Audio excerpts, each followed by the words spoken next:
Assalamualaikum warahmatullahi wabarakatuh. Selamat pagi, siang, sore, malam, dimanapun Anda berada. Jadi, video ini merupakan bagian dari tugas responsi praktikum pemodelan oceanografi tahun 2022. Dari 4 modul yang ada, aku akan menjelaskan modul 4 mengenai hidrodinamika 2 dimensi. Sebelum itu, izinkan aku memperkenalkan diri. Namaku Bailista Zekia Sulhana dengan NIM 260501201200004 dari Oceanografi A 2020. Nah, sebelum membahas lebih lanjut mengenai hidrodinamika, di sini perlu kita ketahui terlebih dahulu mengenai pemodelan oceanografi itu sendiri.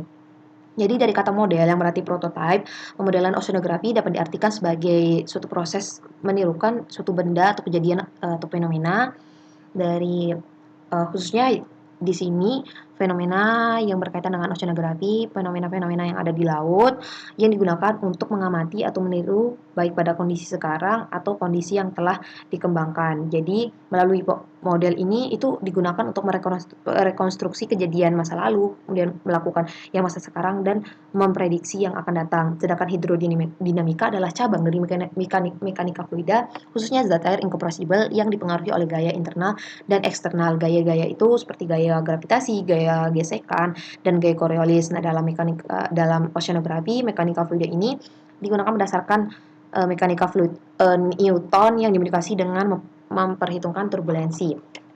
Oke, untuk dalam pemodelan oceanografi itu umumnya menggunakan dua persamaan utama, yaitu hukum konservasi massa yang ditujukan dengan rumus di sini, yaitu rumus yang di samping ini yang diartikan sebagai perubahan elevasi muka air terhadap waktu, kemudian ditambah kedalaman dikali perubahan kecepatan dalam T terhadap ruang sama dengan 0. Kemudian yang kedua persamaan pengatur atau pembangun kedua yaitu hukum momentum, yang mana untuk persamaannya yaitu yang ini, perubahan kecepatan terhadap waktu ditambah gradien elevasi dikalikan perubahan tinggi atau muka air terhadap ruang sama dengan 0.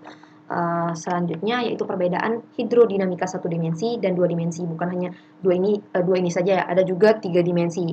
Nah, untuk pada intinya untuk perbedaan dari kedua hal ini yaitu pada arah peninjauan, di mana untuk 1 dimensi itu hanya meninjau pada satu arah dan 2 dimensi meninjau pada 2 arah. Jadi misalnya X, Y, Z begitu. Nah, kalau hidrodinamika 1 dimensi berarti hanya meninjau pada arah X saja, sedangkan pada 2 dimensi yaitu meninjau pada arah X dan Y. Seperti pada contoh di bawah ini, perubahan kecepatan arus dalam waktu berarti meninjau hanya dalam arah waktu saja gitu.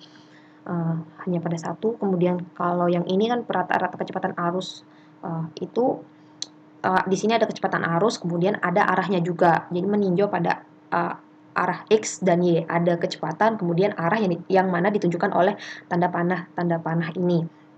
Begitu. Selain itu maksud saya perbedaan antara 1 dimensi dan 2 dimensi di antara seperti kalau untuk 1 dimensi itu cross sectionnya tegak lurus dengan aliran, dalam hal ini misalnya sungai, kemudian uniform atau seragam kedalamannya.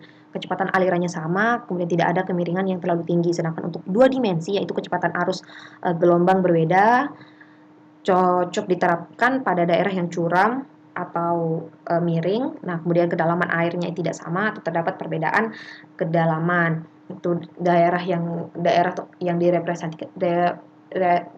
direpresentasikan, kemudian juga ada dua yaitu X dan Z. Nah, penerapan di bidang oceanografi diantaranya seperti untuk pemodelan gelombang karena angin, pemodelan arus, pemodelan polutan atau sampah di laut, pemodelan coastal dynamic dan sedimentasi pantai. Seperti pada contoh di sini itu memodelkan polutan. Jadi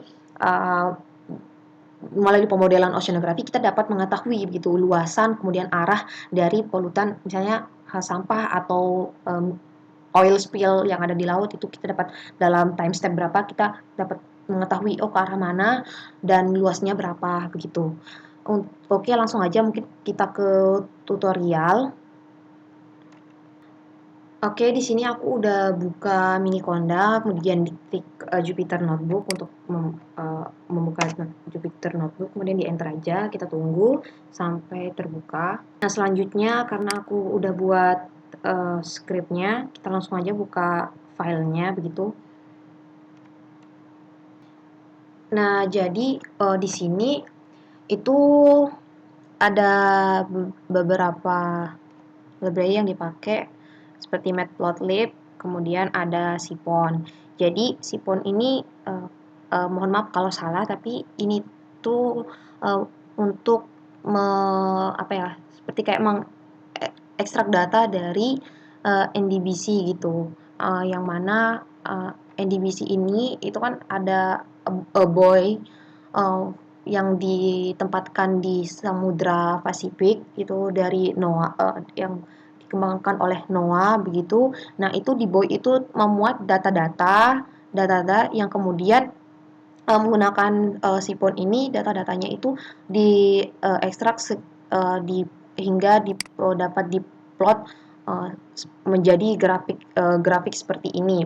Jadi setelah diekstrak begitu, jadi datanya itu real time, observasi real time, yang mana untuk stasiun yang dipakai di sini stasiun 51101. Kemudian di sini itu untuk bagian ini basic sih, bagian dari script untuk memplot dari data yang itu untuk menjadi grafik. Jadi dari mulai ukuran, fixed size, font size, ada colornya juga, dan ada dari keterangan Y pada keterangan X begitu, sampai akhirnya dihasilkan grafik seperti ini. Ada grafik tekanan, kemudian kecepatan angin, arah angin. Di sini juga ada water temperature, yang selanjutnya itu dianalisis begitu dari grafik ini, bagaimana kaitan antar antara parameter-parameter tersebut. Mungkin karena keterbatasan waktu juga, aku hanya ini yang dapat aku sampaikan, kurang lebihnya mohon maaf. Terima kasih. Assalamualaikum warahmatullahi wabarakatuh.